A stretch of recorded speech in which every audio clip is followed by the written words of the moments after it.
Shalom, querida familia del reino, una vez más con ustedes les envío un fuerte, caluroso abrazo a todos los que en este momento están en conexión con nuestra transmisión. Bueno, en esta porción que vamos a trazar el día de hoy, que es la porción número 13 de los evangelios cronológicos, tenemos una palabra bastante poderosa que sé que nos va a edificar, la palabra de Adonai, la palabra del Eterno. Así que vamos a ir iniciando para compartir inmediatamente con ustedes. Ahí está. Esta es la porción que vamos a estar hablando el día de hoy. La porción number 13, número 13, Mateo 12, 15 al 21 y capítulo 8 del 5 al 13. Mateo 11, 2 al 30, Marcos 7 del 7 al 19, Lucas capítulo 6 del 6 al 7, perdón, Lucas capítulo 6, versículo 6 y el 7 al 17. Bien, vamos entonces a iniciar con con la palabra del día de hoy. Ahí vaya buscando la escritura.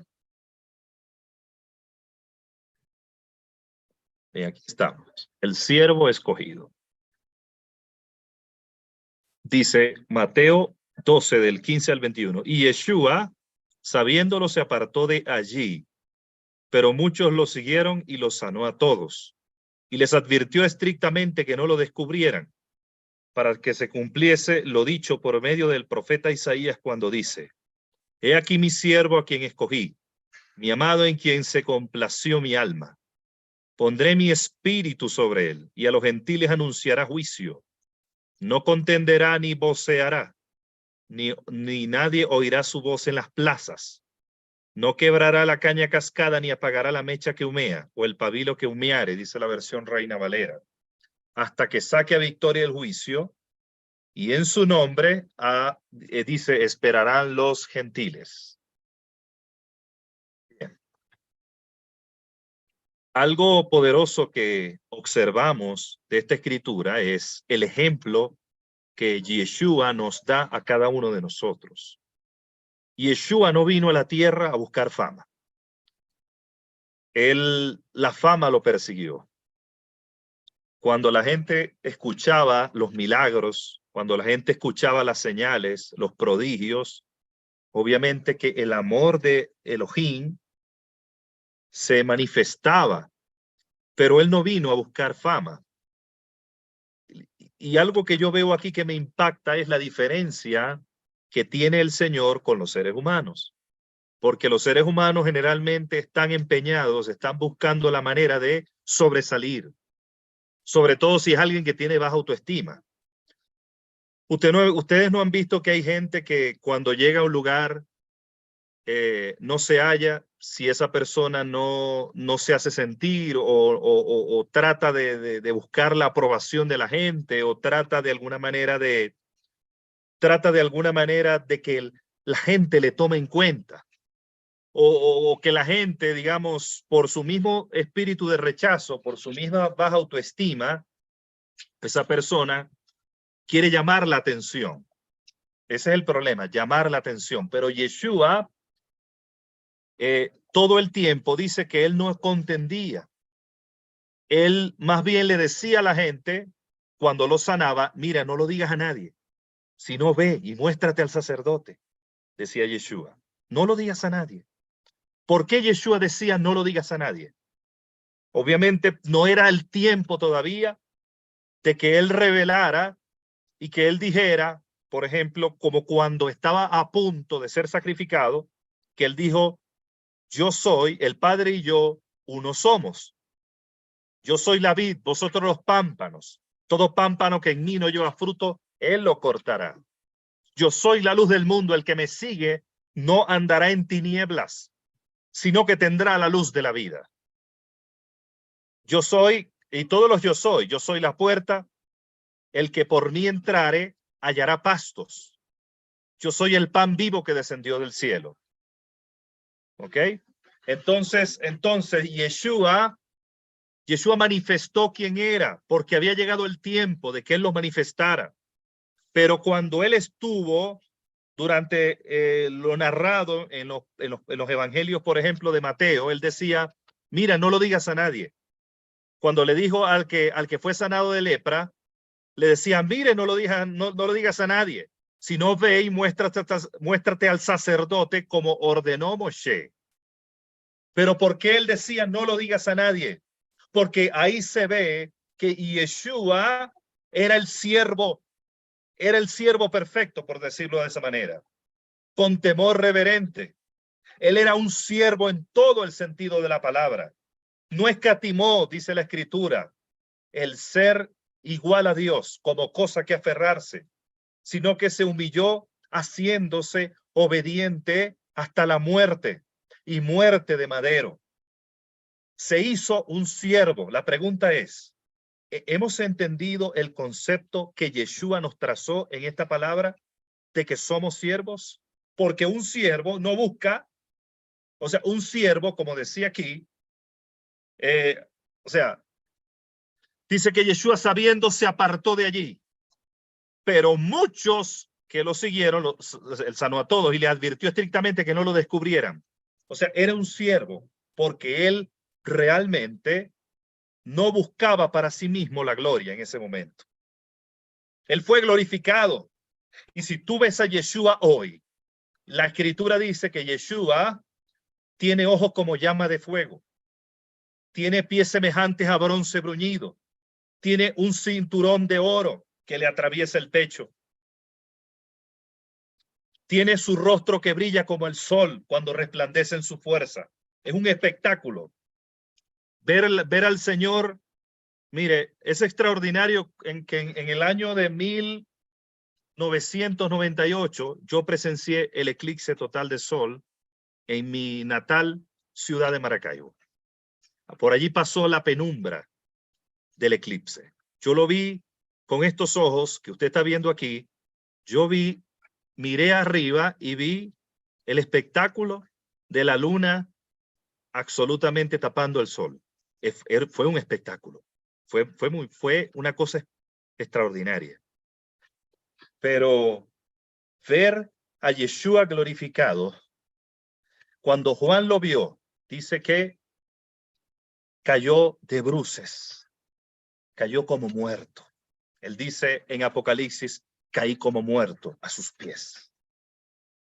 Entonces, Yeshua, antes de ser glorificado, antes de resucitar como el Hijo de Elohim, antes de resucitar de los muertos, como la estrella de David, como la estrella resplandeciente de la mañana, como él mismo lo dice, como el que vivo y anduve muerto, mas he aquí que vivo por los siglos de los siglos, y tengo la llave de las muertes y el Hades, el que tiene autoridad sobre las naciones, el que abre y ninguno, el que tiene la llave de David, el que abre y ninguno cierra, y cierra y ninguno abre. Antes de tener esa autoridad, antes de tener la autoridad sobre la muerte y el Hades, Yeshua se hizo siervo. Y la manera en que él se hizo siervo nos deja un ejemplo a nosotros de que no solamente le lavó los pies a sus discípulos, sino que él se rehusaba a buscar llamar la atención. Él se rehusaba a buscar la gloria, porque él decía, no puede el Hijo hacer nada, sino lo que ve hacer al Padre, porque lo que hace el Padre lo hace el Hijo. Entonces no puede el Hijo hacer nada, sino lo que ve hacer al Padre. Hay quienes buscan su propia gloria, dijo Yeshua.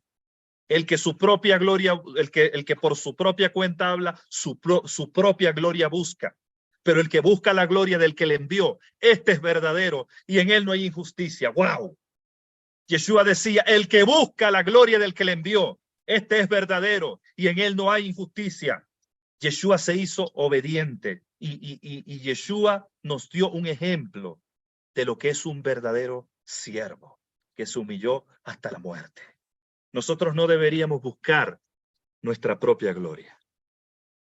Nosotros no deberíamos ser adictos a la aprobación. Nosotros no deberíamos ser adictos a que la gente nos busque promover. Nosotros no deberíamos ser adictos a alimentar nuestra propia vanagloria, alimentar nuestro propio orgullo, alimentar nuestra propia soberbia. Nosotros no deberíamos ser adictos bajo una naturaleza caída, bajo lo que tiene que ver con la vanagloria, lo que tiene que ver con la soberbia, porque hay algo que busca realmente el reconocimiento humano. Hay algo que busca dentro de nosotros la promoción. Hay algo que busca dentro de nosotros el reconocimiento.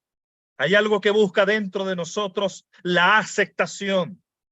Hay algo que busca dentro de nosotros, vuelvo y lo repito, lo reafirmo, el reconocimiento de los hombres, la adicción a que seamos aprobados, a que los hombres sepan quiénes somos, a que si llegamos a un lugar, hay gente que quiere que uno sabe que tiene el huerfanito, pero bien montado, porque llegan a un lugar y se hacen sentir. Quieren que todo el mundo sepa que ellos están allí. Pero Yeshua era todo lo contrario. Él no quería que lo descubriesen. Él no quería que lo descubriesen porque tenía afirmada su identidad. Por eso Hasatán quiso tentarlo. Hasatán quiso tratar de confundirlo con su identidad y dijo, vete delante de mí, Satanás. Cuando tú y yo no estamos claros en nuestra identidad, entonces tenemos debilidad de carácter y vamos a buscar tratar de sentirnos aprobados por la opinión de los demás. Échate, porque sus ángeles mandará el Eterno, dice el Salmo, que te sostenga. Lo que Satanás quería era que Yeshua se tirara del templo, del pináculo del templo, y usted preguntará por qué. Si lo veían los judíos, que él se lanzaba del pináculo del templo, los judíos al ver que los ángeles los rescataban, entonces los judíos iban a creer que era un enviado de Dios. Y ahí estuvo también radicada la tentación. Pero él no aceptó la propuesta de Hasatán, porque la propuesta de Hasatán era tentarlo para que él se probara a sí mismo que era quien decía que era. Yo no tengo que demostrarle a nadie que soy esto o que soy aquello cuando tengo afirmada mi identidad y sé quién soy en Dios. Yo no tengo que demostrarle a nadie, y si dicen que no soy, y si dicen que no tengo, y si dicen que no valgo nada, nos debe bastar en nuestra identidad de lo que el Padre Eterno piensa de nosotros, y nosotros no debemos ser adictos a la aprobación de que los hombres opinen y digan y critiquen y y insulten y denigren. ¿Por qué? Porque tenemos firme nuestra identidad. Yeshua nada más y nada menos que tuvo que decirle a todos los judíos, ustedes son hijos de vuestro padre, el diablo. Todos estuvieron en su contra, pero Yeshua sabía quién era, por eso no doblegó frente a los judíos. Cuando tú sabes, y yo también, quiénes somos, aunque tengamos toda una ciudad en contra, no nos vamos a avergonzar. Nuestro rostro será tan firme como un pedernal. Nuestra boca tendrá la autoridad del cielo. Porque si el Padre está buscando algo en estos tiempos finales, es alguien que no esté buscando por debilidad de carácter la gloria propia. Alguien que no esté buscando sobresalir. Alguien que no esté buscando que lo descubran. Alguien que no esté buscando ser aprobado. Alguien que no esté buscando ser aceptado. Alguien que no esté buscando que la gente hable bien de él. El que quiere decir las palabras de Dios verdaderamente ha renunciado a la aprobación, ha renunciado a la opinión de los hombres, ese es alguien que será un recipiente de la gloria de Dios, de la revelación del Padre, y será un recipiente. ¿Sabe por qué la gente no discierne? Yo quiero decirle a ustedes algo. Porque la gente quiere ser aprobada. ¿Cómo tú vas a ver si tú no puedes denunciar? ¿Tú crees que Dios te va a mostrar la condición de otros si tú quieres que los demás te acepten? ¿Tú quieres que el Padre Eterno te muestre la condición de su pueblo para tú denunciar? ¿Y tú quieres que todo el mundo te acepte? ¿Tú quieres que todo el mundo te apruebe? No sirve así, porque el que busca ser aprobado jamás querrá la persecución. Y un problema grave que hoy tenemos en el pueblo de Elohim es que hay mucha gente que busca ser aplaudida. Pero el tema es este. Hay mucha gente ya que está siendo aplaudida. Hay mucha gente ya que está siendo aceptada. Hay mucha doctrina que está siendo consumida. Y cuando digo consumida, entiéndase bien el término consumida, porque tú una droga la consumes. Entonces hay mucha gente consumiendo falsas doctrinas. Y usted preguntará por qué. Porque hay mucha gente en el fondo que quiere ser aprobada. Quiere que los inviten en los congresos. Quiere recibir la paga. Tiene sus ojos como dos símbolos de dólar. Quiere que lo inviten aquí, quiere que lo inviten allá, quiere tener seguridad de que donde llegue lo van a invitar y que lo van a reinvitar y lo van a recontrainvitar y le van a dar. Eso es lo que por eso muchos se sienten seguros en ese sistema de aprobación. Pero en el momento en que tú renuncias a ese sistema de aprobación y tú y yo nos convirtamos en transgresores del sistema, aunque no seamos invitados, el Padre nos va a hacer ver más allá, porque estamos diciendo, como dijo Yeshua, no me descubran. Yo no quiero que me descubran, porque yo tengo clara mi identidad.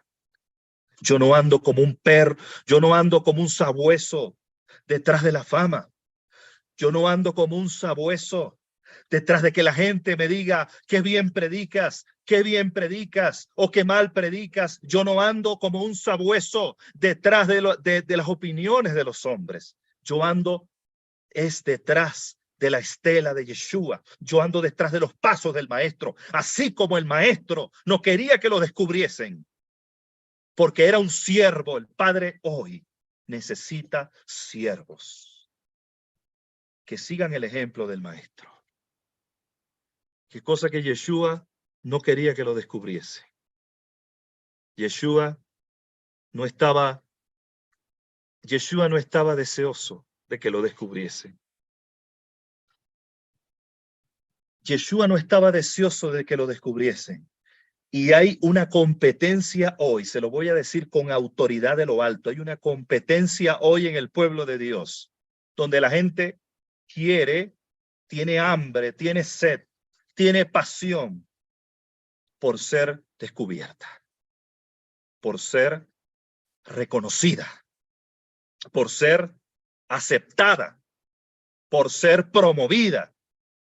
Y Yeshua no buscaba nada de eso. Por eso dice, mi siervo. O sea, vea cómo el Padre se está...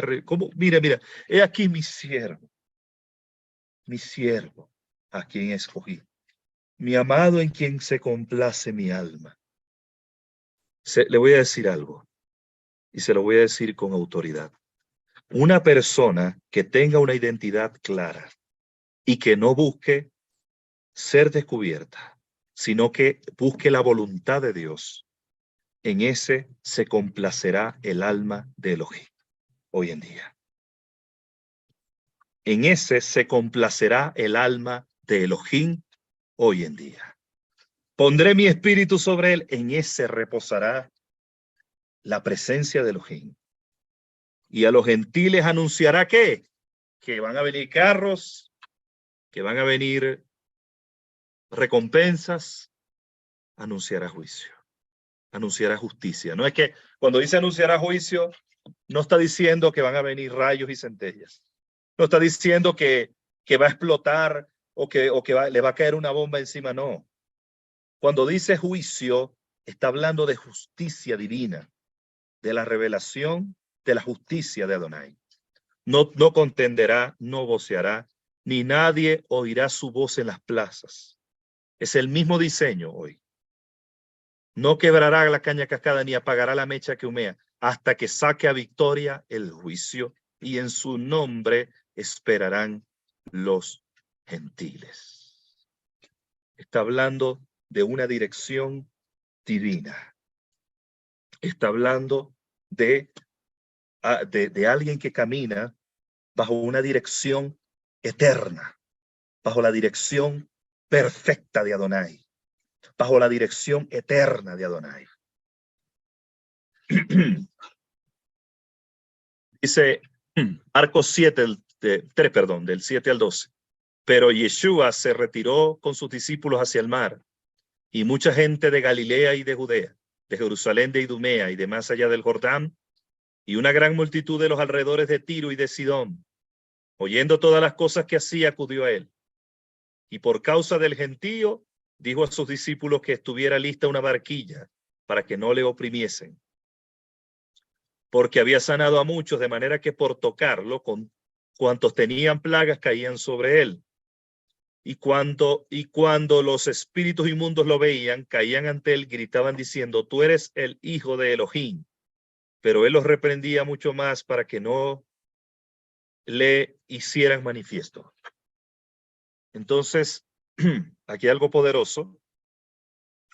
Dijo que sus discípulos le tuviesen una barquilla lista para que no lo oprimiesen. ¿Qué significa no lo oprimiesen?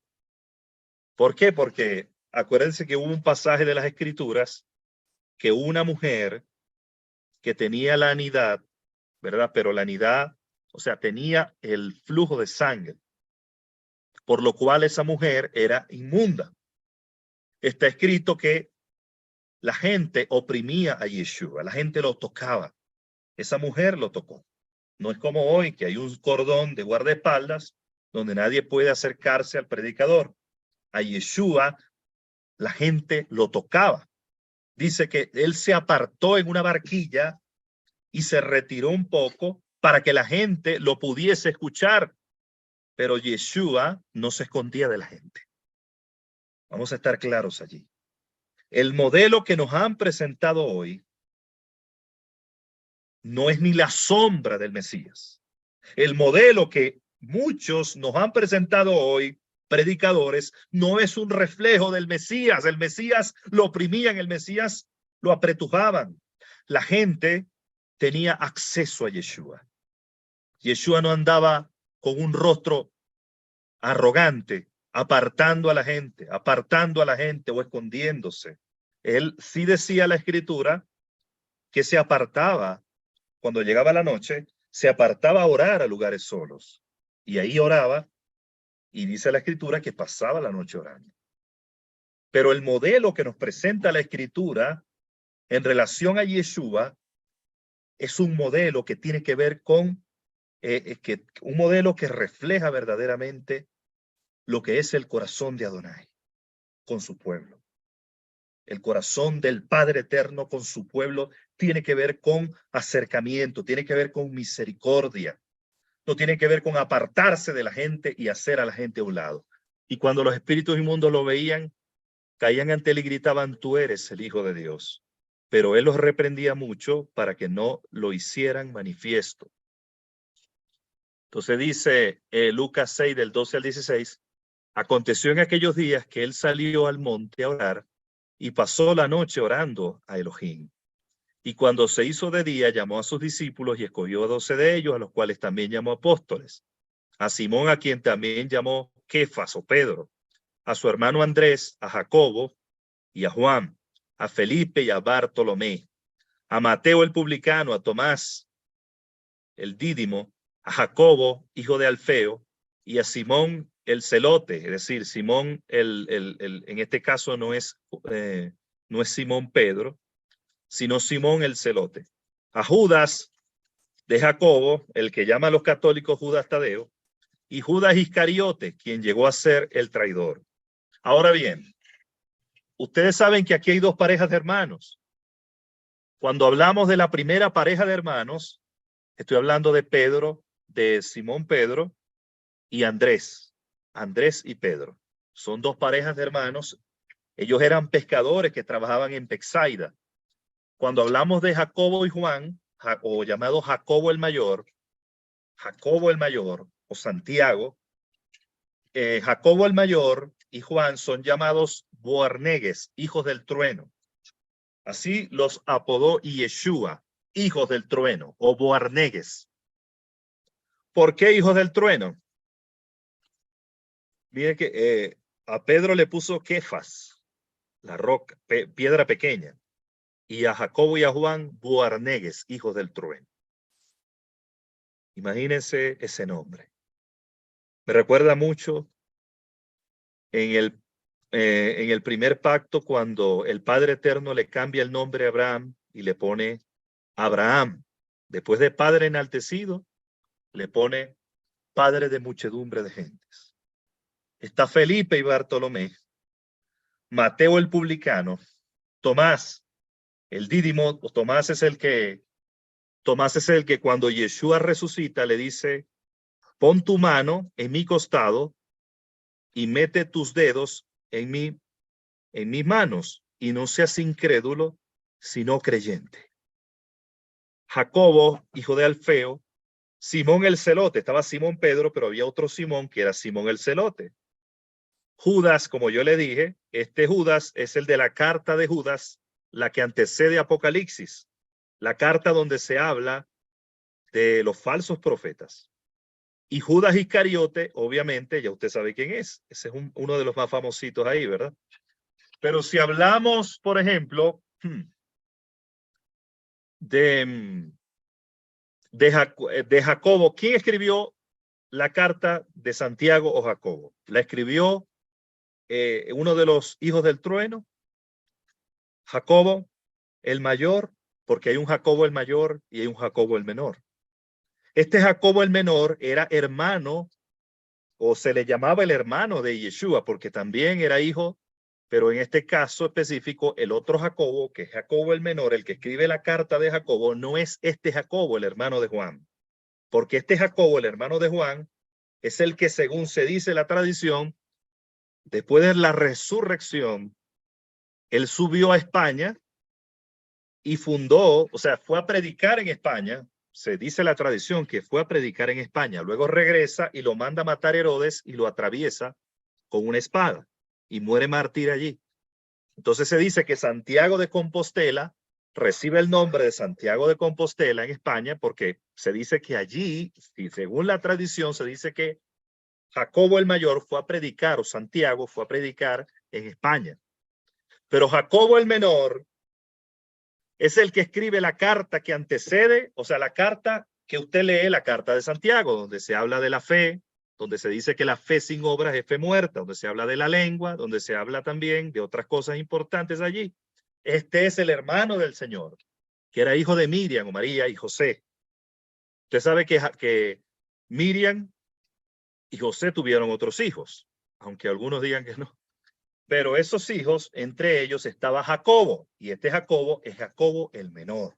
Este Jacobo el menor escribió la carta de Jacobo, la llamada carta, sé que son cartas universales porque no tienen un destinatario dentro del pacto renovado, sino que estaba, aunque algunas dicen a la dispersión, a todas las tribus que están en la dispersión, salud, pero se les llama cartas.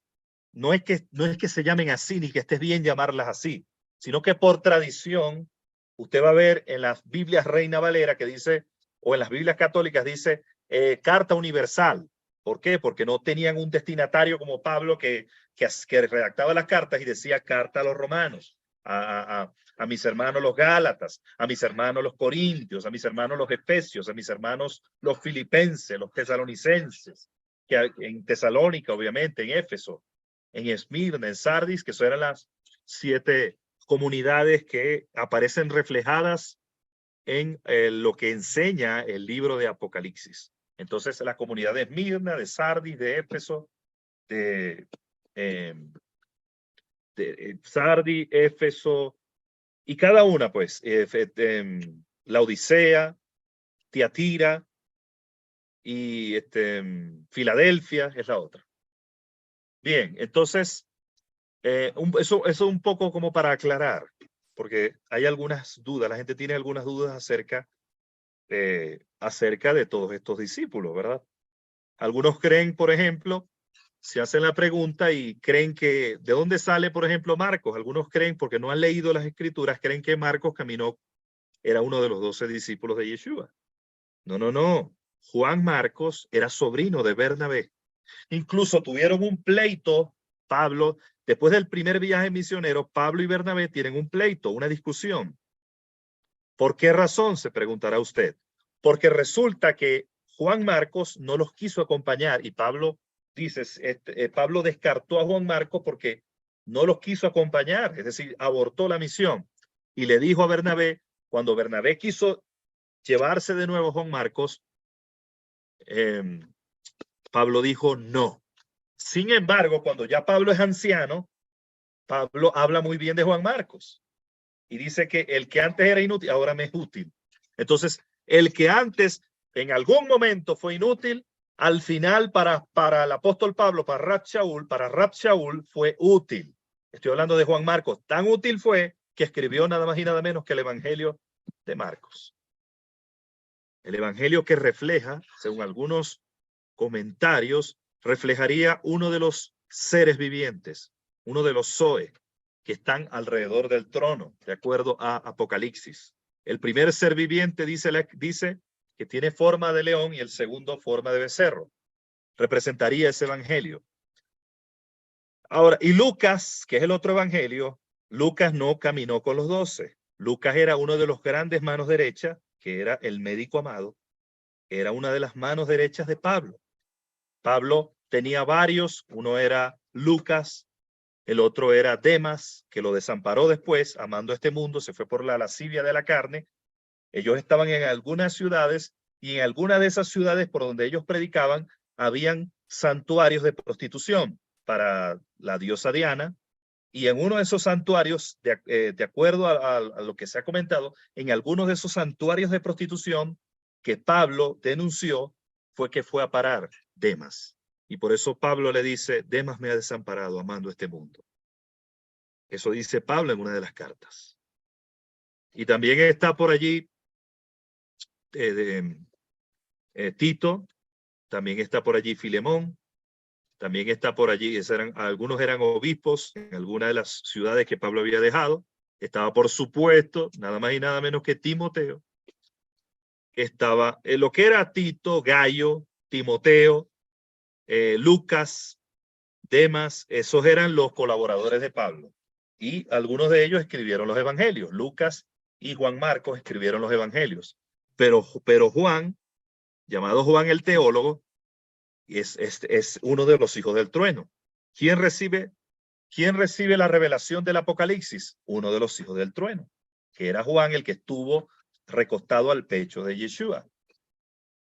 El único que permaneció con él en el madero.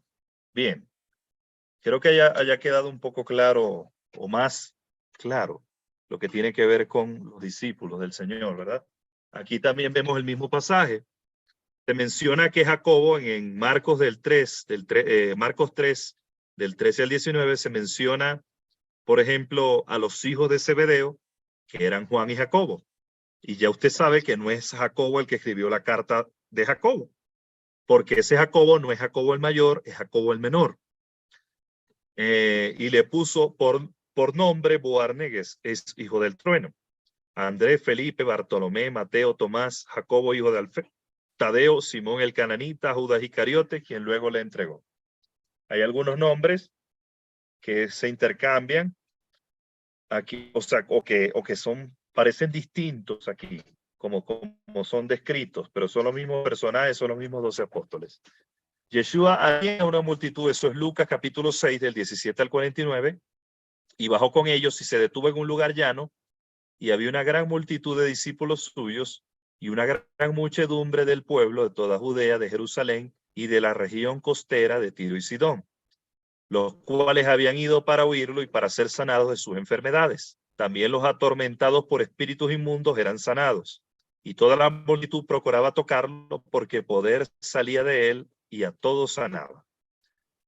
Y dice acá el 20, y levantando sus ojos hacia sus discípulos decía, bienaventurados doblemente benditos los pobres, porque vuestro es el reino de Elohim. Doblemente benditos los que ahora tenéis hambre, porque seréis saciados. Doblemente benditos los que ahora lloráis, porque ciertamente reiréis.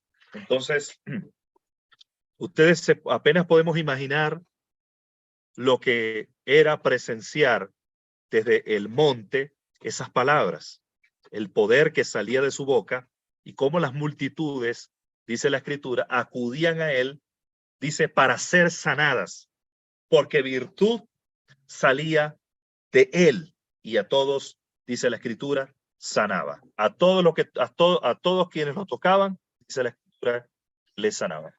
Probablemente bendito soy cuando los hombres os aborrezcan, cuando os excluyen y os insulten y rechacen vuestro nombre como maligno, por causa del Hijo del Hombre. Regocijaos ese día y soltad de gozo, porque aquí que vuestra recompensa será grande en el cielo, porque del mismo modo hacían sus padres con los profetas. Pero ay de vosotros los ricos, porque ya tenéis vuestro consuelo. Ay de vosotros los que estáis saciados ahora, porque tendréis hambre. Ay de los que ahora reís, porque lamentaréis y lloraréis. Ay cuando todos los hombres digan bien de vosotros, porque así sean sus padres con los falsos profetas. Bien, aquí hay un principio poderoso que vamos a ver reflejado en este pasaje. Y yo lo he explicado en otras ocasiones. Dice, pero a vosotros los que estáis oyendo, digo, amad a vuestros enemigos, haced bien a los que os aborrecen, bendecid a los que os maldicen, orad por los que os maltratan. Al que te hiere en la mejilla, presenta la otra, y al que te quite el manto, no impidas tomar la túnica. A todo el que te pida, dale, y al que te quite lo tuyo, no se lo reclames. El Señor aquí está explicando algo poderosísimo. Una de las cosas que Yeshua, lo podemos ver reflejado, lo que él hacía era traer la revelación del corazón de la Torá. Porque los judíos en ese momento habían recibido una errónea enseñanza de los fariseos, y Yeshua, como la Torá viviente, si para algo había aparecido el Hijo de Dios, obviamente que era para deshacer las obras del diablo, pero si algo había aparecido él, era para esclarecer lo que los ancianos habían por muchos años enturbiado. Lo que Yeshua estaba haciendo en ese momento era esclarecer el corazón de la Torá. Porque una cosa es cuando yo tengo conocimiento de la Torá por medio de los ojos de otros, por medio de los ojos, por ejemplo, de los ancianos, por medio de los ojos de las takanot, por medio de los ojos de los hombres, pero otra cosa es cuando a mí se me revela el corazón de la Torá. Y Yeshua lo que estaba haciendo en ese momento era derribar una pared que los ancianos habían establecido, quebrantar esa pared y revelar a cada uno de ellos el corazón de la Torá y decir, esta es mi palabra. Esto es lo que le fue revelado a Moshe. Esto es lo que fue revelado en ese momento. Entonces, cuando él dice, al que te quiera en la mejilla, preséntale la otra, Yeshua está derribando aquí, Yeshua está derribando aquí todo, absolutamente todo, todas las fortalezas y todas las barreras y todas las paredes que habían sido levantadas en ese tiempo bajo ¿cómo les diría yo? Bajo el apoyo o la alcahuetería de los mismos fariseos. Usted preguntará ¿a qué se refiere cuando dice esto? Cuando Yeshua dice el que te hiere en la mejilla, el que te quiera quitar el manto, si alguien te maldice, el que te pida, dale. Está hablando de las reglas que en ese momento habían sido establecidas dentro de la sociedad judía. Habían reglas de división en aquella sociedad. Y esas reglas de división decían que ellos no se podían acercar a los samaritanos. No le podían entregar absolutamente nada. Si querían quitarle la capa, o sea, era una regla de odio, era una regla de aborrecimiento. Los de allá son unos perros. Los romanos son unos perros. Los samaritanos son unos perros. Ellos habían desvirtuado el corazón de la Torá. Y lo que los ancianos y los fariseos en ese momento decían era apártense de todos, aíslense de todos, porque el aislamiento es la respuesta, el aislamiento es la respuesta de santidad que exige la Torá. Pero ellos desvirtuaron el corazón de la Torá. Por eso Yeshua los llamó sepulcros blanqueados. Porque desvirtuaron el corazón de la Torá y desvirtuaron el corazón de la Torá y apartaron el corazón del pueblo. Mire, las falsas doctrinas apartan el corazón de la gente del corazón del Padre. Jezabel viene, obviamente, a través de las falsas doctrinas para enceguecer el corazón del pueblo y para que el pueblo, o sea, se extravíe de lo que es el corazón del Padre. Todas las falsas doctrinas nacen de la hechicería. Todas las falsas doctrinas nacen del error. Todas las falsas doctrinas nacen del extravío de los hombres. Pero cuando Yeshua habla, el corazón de la Torá le está diciendo, aunque los ancianos hayan establecido esto, aunque los fariseos hayan establecido todas estas doctrinas, el corazón de la Torá nos dice que ustedes se aíslen y que pongan barreras. El corazón de la Torá dice que ustedes tienen que amar a quienes le aborrecen. Ustedes tienen que perdonar a quienes les maldicen. Ustedes tienen que orar por quienes les ultrajan y les persiguen, para que sean hijos de vuestro Padre, que hace salir el sol sobre buenos y malos y hace llover sobre justos e injustos. ¿Qué es lo que te estoy queriendo decir? O te estoy queriendo explicar de lo que Yeshua está haciendo aquí al revelar el corazón de la Torá. Lo que Yeshua está haciendo aquí al revelar el corazón de la Torá, es decir, el sistema religioso es un sistema que tiene su base y su fundamento en la hechicería. Y el sistema religioso que tiene su base y tiene su fundamento en la hechicería, lo que está es para extraviar el corazón del pueblo y apartarlos del corazón de Dios. Esto, lo que Yeshua está hablando aquí, es una radiografía del corazón de Israel. Y hay gente que no lo entiende. Cuando Yeshua da lo que tiene la parábola del hijo pródigo, es una radiografía del corazón de Israel. Es una radiografía de la hipocresía religiosa. Todas las parábolas del Señor son una radiografía que revela el corazón de Israel en ese momento, el corazón de Jerusalén. Estaban extraviados, pero los hombres, el tribunal religioso en ese momento había extraviado el corazón de ellos. Y hoy en día es lo mismo también. Hoy en día también hay un tribunal religioso.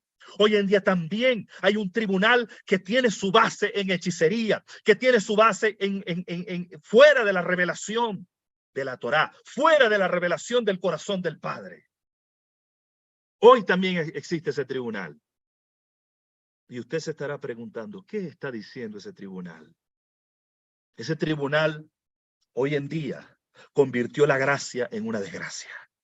Ese tribunal hoy en día parece ser que se tomó nada más y nada menos que de un concepto como es la gracia y de un concepto como lo es el favor divino. Se tomó de eso para utilizarlo como un salvoconducto para renunciar a la verdad, para renunciar a la palabra, para renunciar a lo que enseña las Escrituras.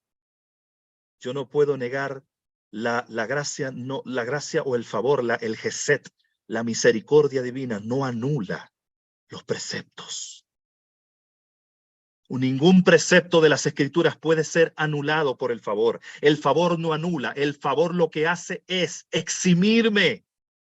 El perdón divino me exime, pero no anula no anula la palabra, exime de las consecuencias que mi propia infracción de las Escrituras, mi propia violación de los preceptos me exime. ¿Por qué? Porque hay un perdón, hay una misericordia, hay un derramar de la misericordia, pero el que yo sea eximido del pecado no produce, o sea, el ser yo eximido de las consecuencias de la infracción no anula el precepto, más bien lo confirma. Yo no soy justo porque yo haya cumplido. Yo soy justo porque a través de su favor en mi vida alcancé el cumplimiento, lo cual no significa tampoco que yo no deba tener una vida de obediencia a la Torá. Pero para efectos de posicionamiento en el reino, yo soy justo por medio del favor y del Gesed. Porque, o sea, no en términos posicionales yo soy justo. En términos vivenciales, cada día tengo que cumplir Torá en mi vida y voy a cometer errores. Pero en términos posicionales, yo soy justo, no voy a ser justo, no me voy a santificar. Soy santo por causa del favor y que fui eximido por medio de la sangre del Cordero, por medio del sacrificio. Pero hoy en día hay una hechicería que trata de decirnos que la gracia lo que hace es anular los preceptos, anula el pecado, o sea, ¿cómo tú puedes, si no existiera el pecado, cómo existiría el favor? El pecado sigue existiendo, por eso el mundo está de cabeza. Los preceptos siguen imputando,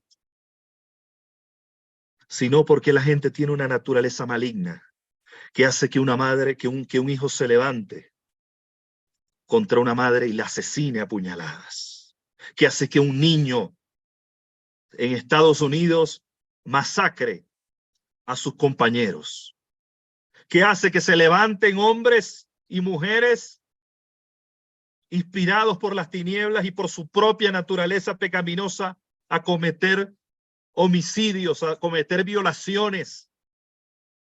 Sino entonces lo que pasa en las escuelas de USA es una fantasía. La droga que se exporta en nuestros países de Latinoamérica es una fantasía. El pecado, si no existiera el pecado, este mundo estaría ya lo que enseña Isaías 66. Sería una tierra renovada, una tierra transformada. Pero este mundo está de cabeza. Los medios de comunicación están de cabeza. No voy a mencionar nombres, usted sabe por qué. Los artistas están de cabeza. Este mundo premia el que cometa más pecado. Pero para la gente, obviamente, lo que para usted y para mí es pecado, para ellos no es pecado, para ellos es diversión. Entonces este mundo premia al que produzca más diversión. Pero el que toma riesgos, como el bombero, el que toma riesgos, como el médico, el que hace un trabajo responsable y se esfuerza de verdad, son los que están más marginados en algunas naciones. Son los que están más olvidados, los que se dedican a la educación, a educar, los que se dedican a formar, los que se dedican a levantar a los hombres, a ayudarlos, a sacarlos, son los que están más marginados. Pero los que le lavan el cerebro a la gente, los que le meten cuánta porquería y cuánta mugre existe, esos son los que el mundo más premia, esos son los que el mundo más le da dinero, eso es lo que el mundo más premia en este mundo, en este sistema. Si el pecado no fuera real, pueblo de Dios, entonces Pablo habló en Romanos 8, en Romanos 7 del pecado que mora en mí. El querer el bien está en mí, pero no el hacerlo. Porque veo una ley en mi cuerpo, en mis miembros, que me lleva cautivo a la ley del pecado. Con mi mente sirvo, sí, a la ley de Dios, pero con mi carne sirvo a la ley del pecado. Miserable de mí, ¿quién me librará de este cuerpo de muerte? Dijo Pablo. Mas gracias doy a Dios, porque a través de Yeshua he alcanzado la victoria. Porque ninguna condenación hay para los que están en Yeshua HaMashiach. Porque la ley del espíritu de vida en Yeshua HaMashiach me libró de la ley del pecado y de la muerte. Porque los que son guiados por el Espíritu de Dios, estos son los hijos de Dios. Eso dice Romanos 8. Entonces, Yeshua dice, el que te hiere la mejilla, preséntale la otra. Al que te quiera quitar el manto, no le impidas tomar la túnica. Yeshua está revelando una radiografía de Israel. Está de los judíos más bien. Está revelando una radiografía de la casa de Judá, de cómo estaban ellos en ese momento. Él está revelando el corazón de la Torá en contra de un sistema religioso que en ese momento imperaba. Vamos a ir avanzando. Y si prestáis a aquellos a quienes esperáis recibir, ¿qué clase de gracia es la vuestra? También los pecadores dan prestado a los pecadores para recuperar lo mismo. Más bien amad a vuestros enemigos, haced bien y dad prestado, no esperando nada, y vuestro galardón será grande y seréis hijo del Altísimo, porque Él es bondadoso con los ingratos y malos. Yeshua les está dando, a través de esta palabra, y Yeshua le está dando una bofetada a los fariseos. Porque los fariseos solamente saludaban a los que oraban en el templo. Disque. Solamente saludaban a sus congéneres, pero eran macabros, eran egoístas, eran avaros, hacían acepción de personas, eran discriminatorios. Ese es el miserable sistema religioso. La gente religiosa es discriminadora, la gente religiosa hace acepción de personas. Sed misericordiosos como vuestro Padre es misericordioso. Yo le está diciendo a los fariseos, a ese sistema corrupto, a ese sistema en Israel, que en ese momento era, les está diciendo, ustedes no tienen ni un gramo de misericordia. No juzguéis, sino de juzgar.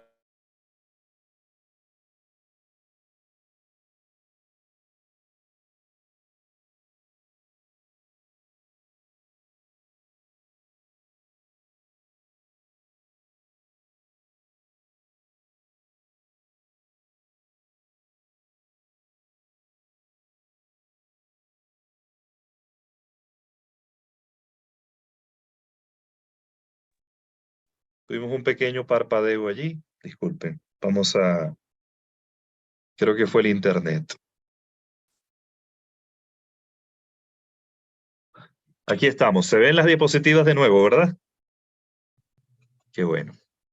Regocijaos en ese día y saltad de gozo, porque aquí vuestra recompensa será grande en el cielo. Ya me fui atrás. Disculpe, me fui atrás. No juzguéis para que no seáis juzgados. Ahí quedamos, ¿verdad? Porque con la medida con que miden serán medidos. Dad y se os dará medida buena, apretada, remecida. Ahora bien, ¿ustedes creen que Yeshua está diciendo lo que mucha gente por chantaje dice hoy?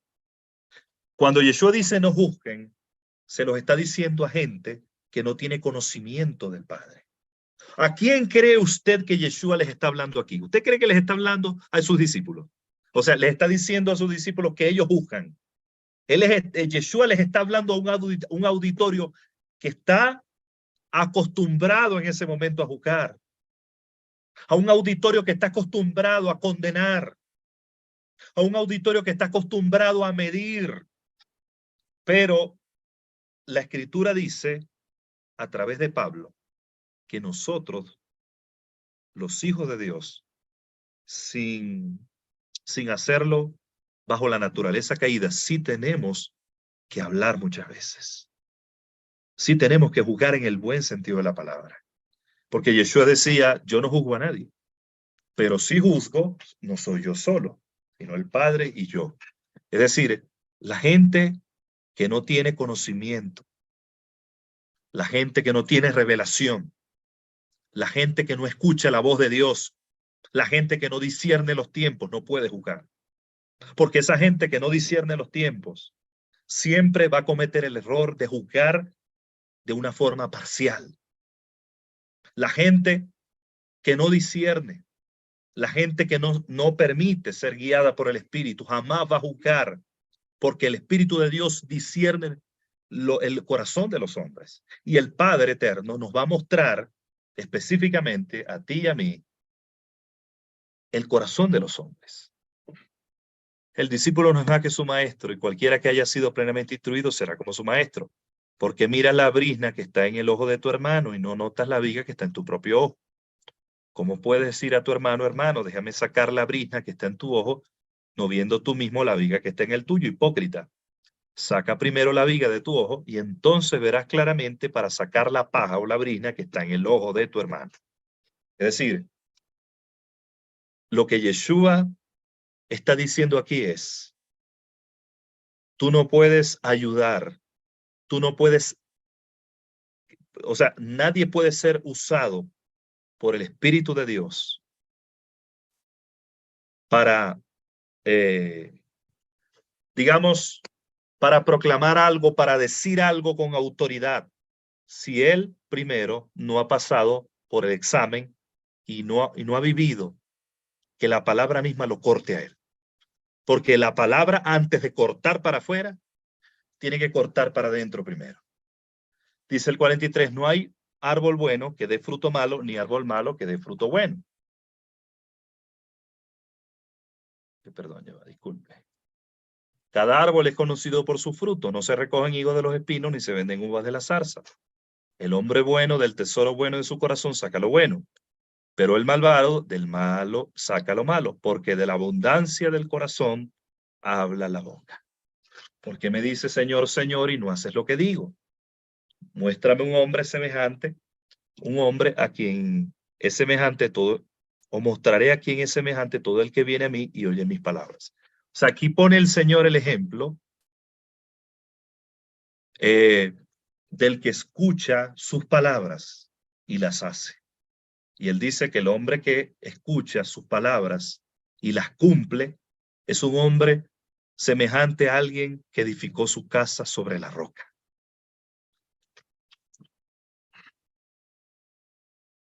Dice Lucas 7 del 1 al 10, cuando completó todas sus palabras a oídos del pueblo, entró en Cafarnaúm. Y el siervo de cierto centurión, a quien éste estimaba mucho, estaba enfermo y a punto de morir. Y al oír acerca de Yeshua, envió a él unos ancianos de los judíos a rogarle que fuera y sanara a su siervo.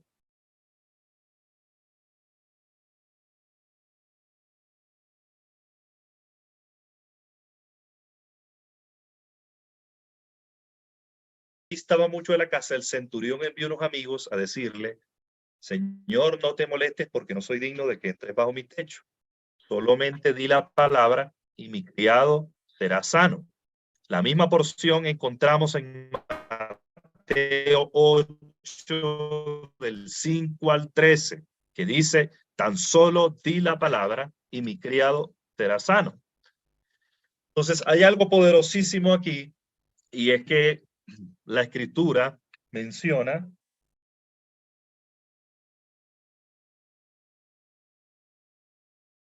permiso. Disculpe un momento.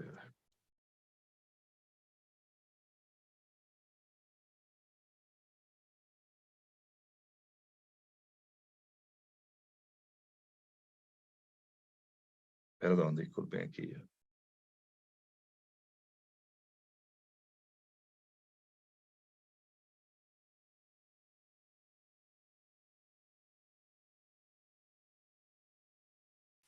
Ok, seguimos.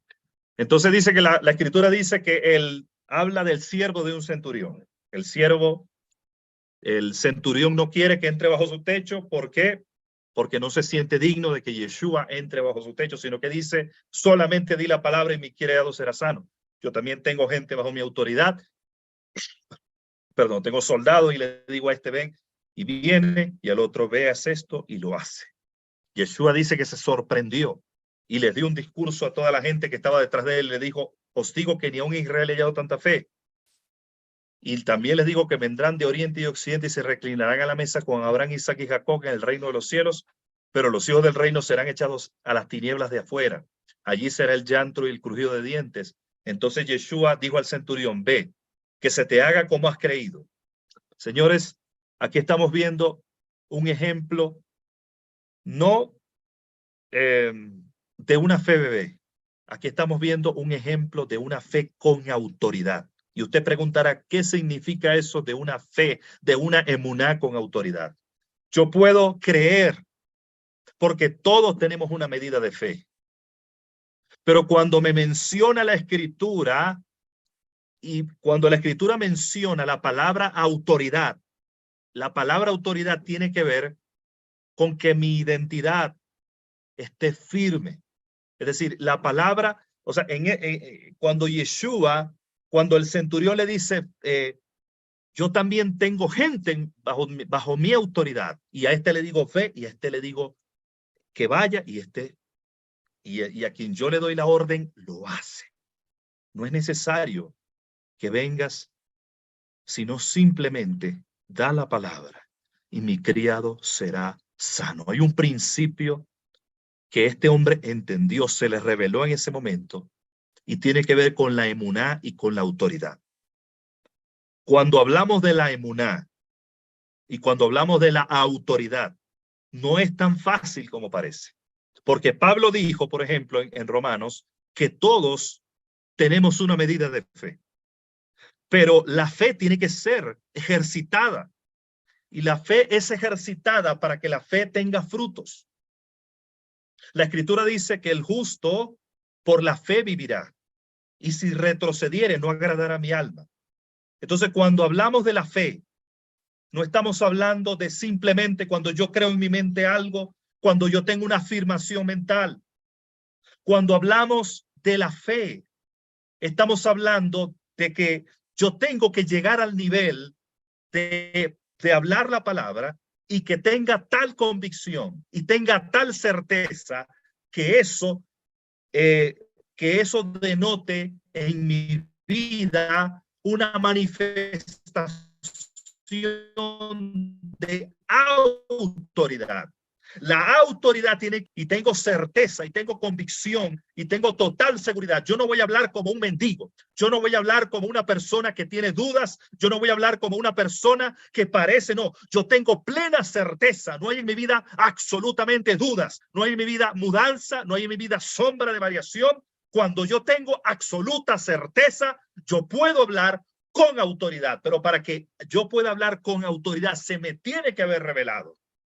Entonces, fe emuná tiene que ver con una revelación del Padre Eterno tan fuerte en mi vida, que esa revelación tan poderosa me permita hablar la palabra con total certeza, con total convicción y con total autoridad.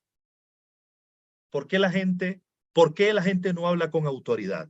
Porque no tienen certeza, tienen una mente dividida. Y la Escritura dice que si alguien pide, que pida con fe, no dudando nada, porque el que duda es semejante a las ondas del mar que son llevadas por cualquier viento. Y dice, no piense pues quien tal haga, que recibirá cosa alguna de parte de Elohim.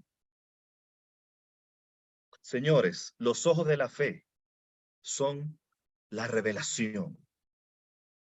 La verdad revelada en mi vida me lleva a tener un conocimiento del Padre a tal magnitud, a tal dimensión, que es allí cuando yo no voy a tener duda y es allí cuando yo voy a usar mi autoridad.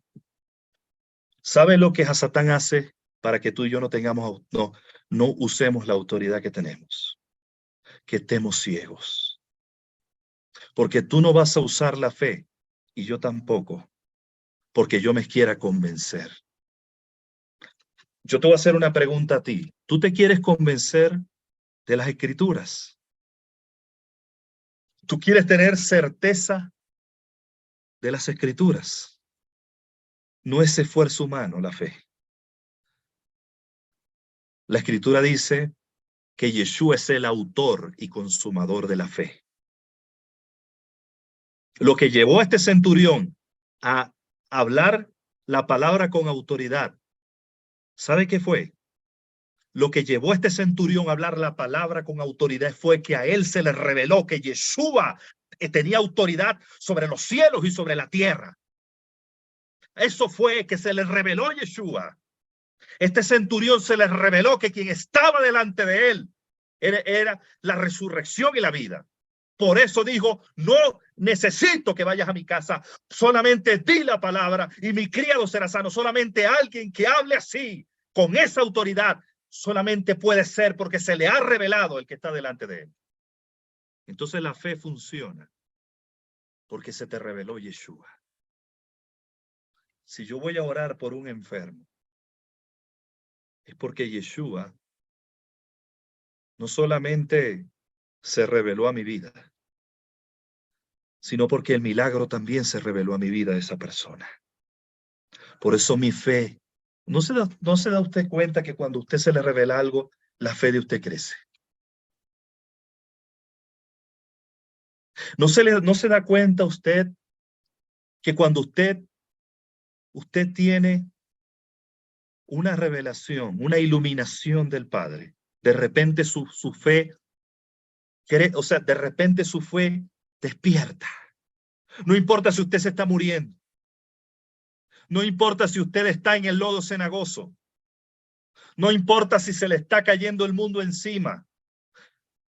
Y usted dice, mi fe está apagada. Pero en el momento en que Yeshua se revela, en el momento en que el Espíritu de Dios, en el Ruach HaKodesh, revela su vida a la palabra, su fe crece. La fe no crece porque usted haga un esfuerzo religioso. Nadie tiene un esfuerzo humano que le haga generar fe. Porque la fe no es producto de la materia. La fe no es producto de la carne. La fe no es producto de la mente humana. La fe es producto de la revelación. Lo voy a volver a repetir. La fe no es producto de la materia. La fe no es producto de la sustancia gris. La fe es producto de la revelación del Padre. Cuando el Padre se revela, entonces es que tú crees. Cuando el Padre se revela, entonces es que tú crees con todo tu ser. A medida en que el Padre más se revela, a medida en que mi corazón es tocado por la revelación de Adonai y él quita la venda de mis ojos, entonces yo voy a creerle con todo mi ser. Cuando la revelación y la fe trabajan juntas, como dice la Escritura en Hebreos 11, que por fe entendemos haber sido constituido el universo por la palabra de Dios, de modo que lo que se ve fue hecho de lo que no se veía. Por fe entendemos haber sido constituido el universo por la palabra. Fe, palabra, revelación. Fe, emuná, dabar. Emuná, dabar. Por el dabar de Dios fue que el centurión le dijo a Yeshua, solamente di la palabra. Yo no necesito que entre bajo mi techo. Yeshua, ¿por qué se sorprendió? Porque el hombre porque se le reveló la misma sorpresa que tuvo Yeshua con el centurión, la tuvo con Pedro. Simón, hijo de Jonás, esto no te lo reveló carne ni sangre, sino mi Padre que está en los cielos. Por tanto, yo te digo que tú eres Kefas, piedra pequeña, y sobre esta roca, piedra grande, edificaré mi comunidad. Sobre la revelación edifica su comunidad. Un pueblo que no tiene revelación es un pueblo que no sabe usar la fe. Un pueblo que carece de revelación, un pueblo que carece de luz, es un pueblo ignorante que no puede usar la fe, que tiene una fe atrofiada, que tiene una fe que cada día mengua más porque está ciego. Los ciegos no pueden caminar en fe. Los ciegos no pueden utilizar la fe. Los ciegos no usan la fe. Los que no disciernen no usan la fe. Los que andan es haciendo pujos religiosos. Usted ve la gente que anda pujando y dice que está creyendo. Entonces ellos dicen que van a edificar un templo, ellos dicen que tienen fe para hacer esto y aquello, eso es, pero no están escuchando a Dios. Pero el centurión escuchó, el centurión se le reveló y él dijo, solamente di la palabra, mi criado será sano. Y Yeshua le dijo, ni siquiera he visto tanta fe en Israel. Y Yeshua le dijo, ve, que se te haga como has creído. Y el siervo quedó sano en aquella hora. Porque el secreto de la fe y de la revelación es que descansan sobre la voluntad de Dios. Sí, es simple. Si tú estás rendido a la voluntad de Dios, estás preparado para actuar en fe y vas a recibir revelación. La gente que quiere hacer su propia voluntad se salió de la esfera y de la jurisdicción de la fe y de la revelación. Pero la gente que dice, yo no voy a hacer mi propia voluntad, vuelvo y lo repito, hay un cimiento sobre el cual descansa la fe y la revelación, es la voluntad de Dios. ¿Por qué la fe funciona? Porque estamos operando en la voluntad de Dios. Si Dios no te quiere sanar todavía y tú dices que estás creyendo, pero Él no te lo ha revelado, si te estás empeñando, no estás descansando en la voluntad de Dios.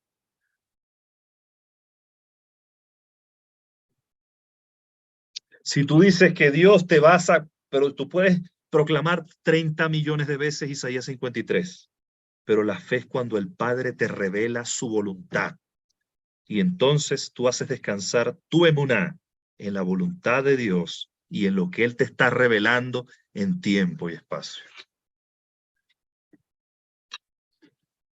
La fe descansa sobre la voluntad de Dios. La fe es para gente rendida. Lucas 7, del 11 al 17 dice, un poco después aconteció que fue una ciudad llamada Naín, e iba con él sus discípulos y una gran multitud. Y cuando se acercó a la puerta de la ciudad, y aquí estaban sacando a enterrar a un difunto hijo único de su madre, siendo ella misma viuda y una gran multitud de la ciudad que estaba con ella. Al verla, el Señor fue movido a compasión a causa de ella y le dijo, no llores. Y acercándose agarró el féretro, de manera que los que lo llevaban se detuvieron y dijo, joven, a ti te digo, get out, levántate. Y el muerto se incorporó y comenzó a hablar y lo entregó a su madre. Y un gran temor los sobrecogió y glorificaban a Dios. Señores, yo te puedo asegurar, le digo esto, este mensaje, que esto que te voy a decir, que se te meta en tus células, en tus entrañas, en tu ADN, en lo más profundo de tu ser. En el momento en que tú decidas morir a tu propia voluntad, a tu propio yo, y tú decidas permitir que el Padre se te revele y el Padre eterno te muestre, y tú, pero primero muriendo a tu propia voluntad y yo a la mía, tú vas a hacer lo mismo. Tú vas a pasar por una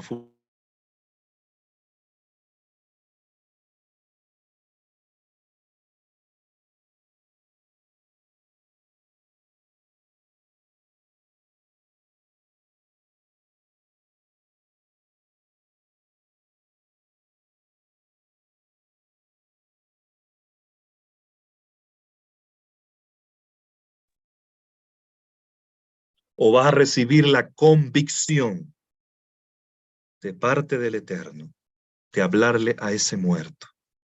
Y te aseguro, no importa cómo te llames tú, te llames eh, cuál sea tu apellido, sea Porras, sea Camaño, sea Umaña. Sí, yo sé que se cortó unos minutos, no se preocupe que yo estoy hablando desde donde me quedé. Seas Moreno, seas de Bernardi, el Padre te va a usar porque tu fe va a funcionar y el muerto se va a levantar. Solamente lo que el Padre quiere es tu rendición. A él no le interesa que tú te llames apóstol, no le interesa que te llames evangelista, no le interesa cuál sea tu nombre. Él lo va a hacer. Lo va a hacer a través tuyo. Él lo va a hacer a través tuyo. En el segundo en que tú digas, en que tú mueras a tu propia voluntad, tu fe va a funcionar porque estás en la esfera de la voluntad de Dios. El Espíritu de Dios te va a guiar por causa de tu temor reverente. Y yo te aseguro que sin importar cuál sea tu nombre, cuando pases en la funeraria, porque es la voluntad del Padre, los muertos habrán de levantarse, los enfermos habrán de ser sanos, los enfermos de leucemia cuando entres en un hospital de niños, los enfermos de leucemia, los enfermos de cáncer habrán de ser sanos, porque no se trata de tu nombre, se trata de que tú moriste a tu propia voluntad e hiciste que a través de esa muerte funcionara en tu vida la voluntad de Dios. Se lo digo a cada uno de los que me están escuchando con autoridad del Padre. Tú no necesitas ser un apóstol, tú no necesitas ser un hombre de renombre. Tú lo que necesitas, y yo también, es morir a nuestra propia voluntad. No puede el Hijo hacer nada, dijo Yeshua, y lo decimos nosotros con él, sino lo que ve hacer al Padre. No puede el Hijo hacer nada, sino lo que ve hacer al Padre. Hay un registro de grandes hombres en las Escrituras que se dijo que hicieron grandes cosas para Elohim. Y entre ellos están hombres que escuchamos a través de las historias, como Gugureter, María Gugureter, otras mujeres, otros hombres como Smith Wigglesworth. Y Aquí más podría decirle Seymour, pero yo quiero decirte algo. Tu nombre estará en la lista de los últimos días, porque hay hombres y mujeres que deciden rendirse por completo al Rey de Gloria, porque deciden rendirse por completo al Rey de Gloria.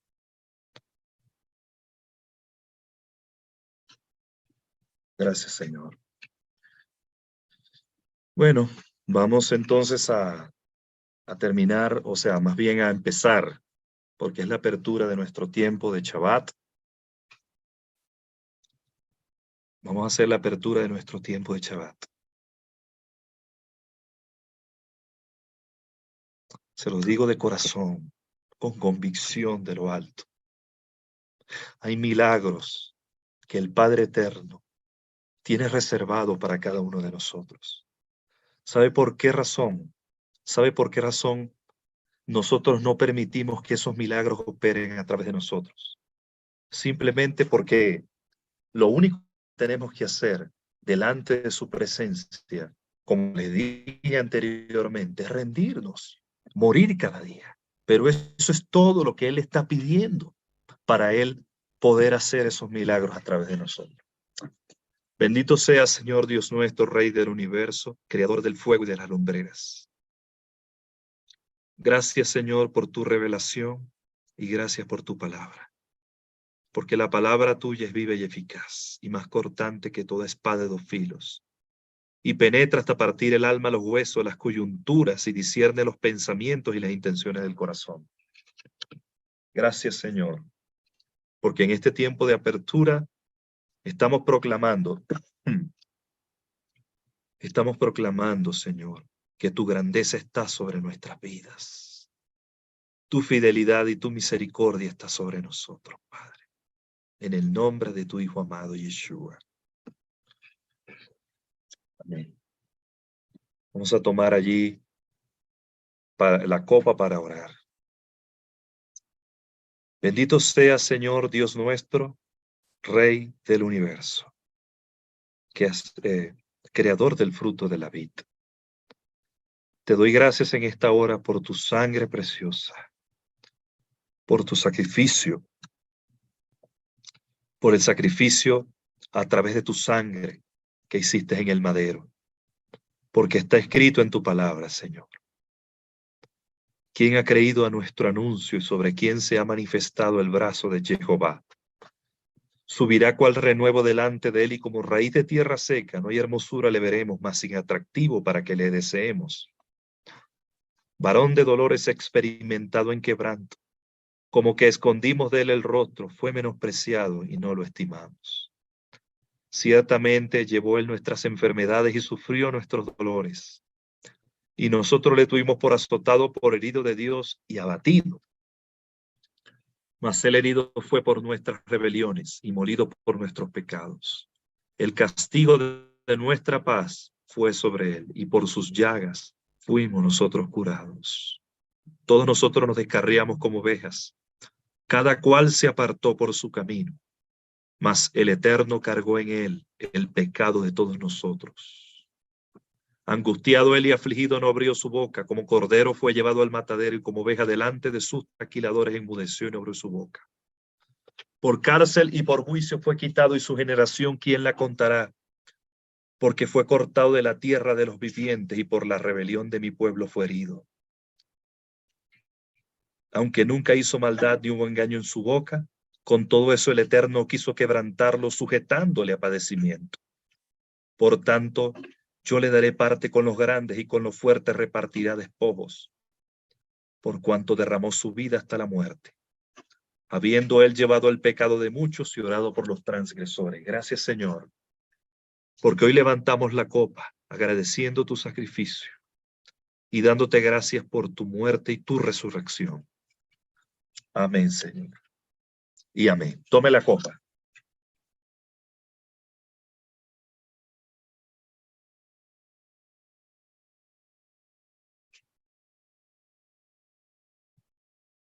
Gracias, Señor. Toda la gloria te pertenece a ti. Diga conmigo, Lejaim, por la vida. Gracias, Señor. Toda la gloria es tuya, Padre. Y todo el honor te pertenece a ti. Bendito sea, Señor Dios nuestro, Rey del universo, Creador, o que hace salir el pan de la tierra. Gracias, Señor, porque a través de tu cuerpo, que fue presentado y molido por nuestros pecados, hiciste el intercambio con nosotros, Señor. Tomaste en tu propio cuerpo el pecado y tu cuerpo fue partido y fue molido, Señor. Te damos muchas gracias, Padre. También confesamos y creemos que no faltará el pan sobre nuestra mesa. No faltará el pan sobre nuestra mesa. En el nombre de Yeshua.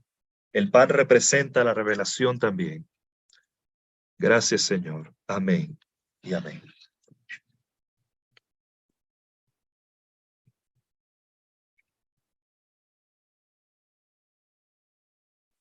Gracias, Señor. Gracias. Gracias, Rey Eterno. Gracias. Gracias, Rey Eterno. Gracias, Rey Eterno.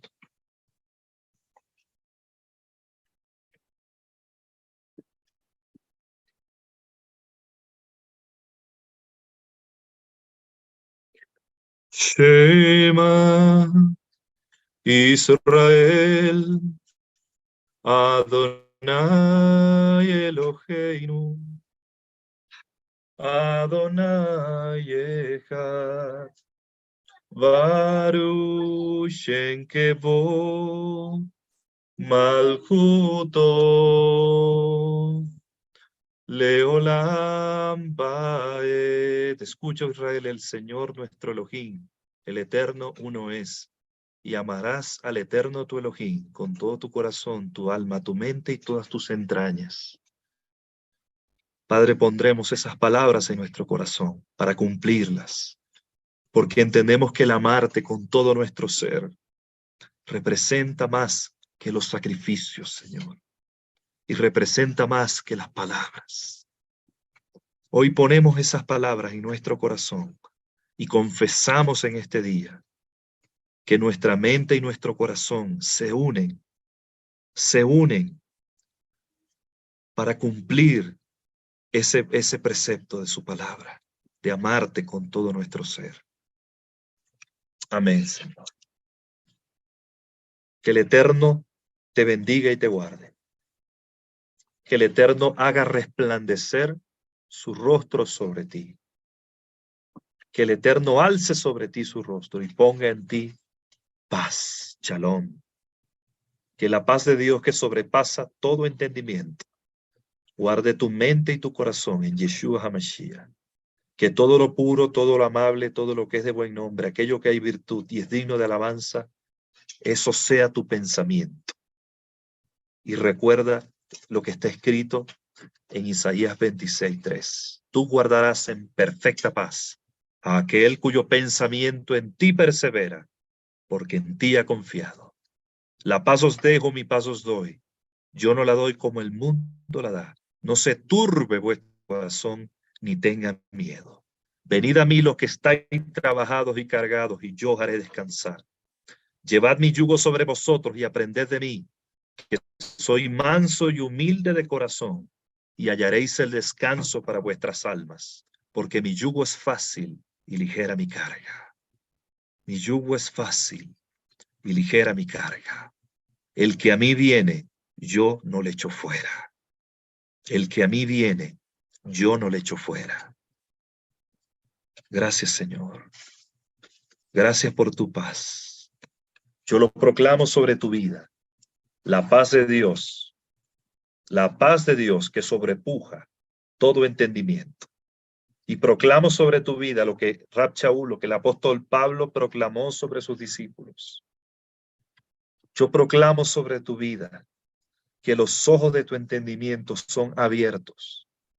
Lo proclamo en el nombre poderoso de Yeshua. Yo proclamo por el poder de la palabra que entenderás mucho más abundantemente de lo que pides o esperas, de acuerdo al poder que actúa en tu vida. Y proclamo, como decía Pablo, que los ojos de tu entendimiento son abiertos para entender la esperanza a la cual ha sido llamada y la supereminente grandeza de su poder para con nosotros, según la operación del poder de su fuerza, la cual operó en Yeshua resucitándole de los muertos. Lo proclamo sobre tu vida en este día. En el nombre de Yeshua. Amén, Señor. Y amén. Gracias, Padre, por tu shalom. Gracias, Señor. El Padre Eterno se revela y en la Escritura, de acuerdo a cómo Él se revelaba, era la revelación del nombre. En algunos momentos mencionaron Jehová Nisi, el Eterno es mi estandarte, Jehová Roy, mi pastor, Jehová Sikenu, mi justicia nuestra, Jehová Shalom, mi integridad, mi estar completo en Él, la paz de Dios, que es como decía anteriormente. Y tantos otros nombres que también se le mencionaron. Y yo proclamo hoy esa revelación de acuerdo a cada una de esas atributos divinos. Lo proclamo sobre tu vida. Ese Jehová Shalom revelado en tu vida, en cada situación. Amén. Les envío un fuerte abrazo a todos los que están conectados con nuestra transmisión. Fuerte abrazo sobre ustedes. Y recuerden que mañana vamos a estar con nuestro tiempo de Parashat. Empieza la Parashat 13, que es el libro de Shemot, el libro de Éxodo. Es un libro importantísimo, un libro poderoso, así que vamos a estar en conexión con ustedes el día de mañana. Un abrazo fuerte, se les quiere mucho. Abrazo para todos.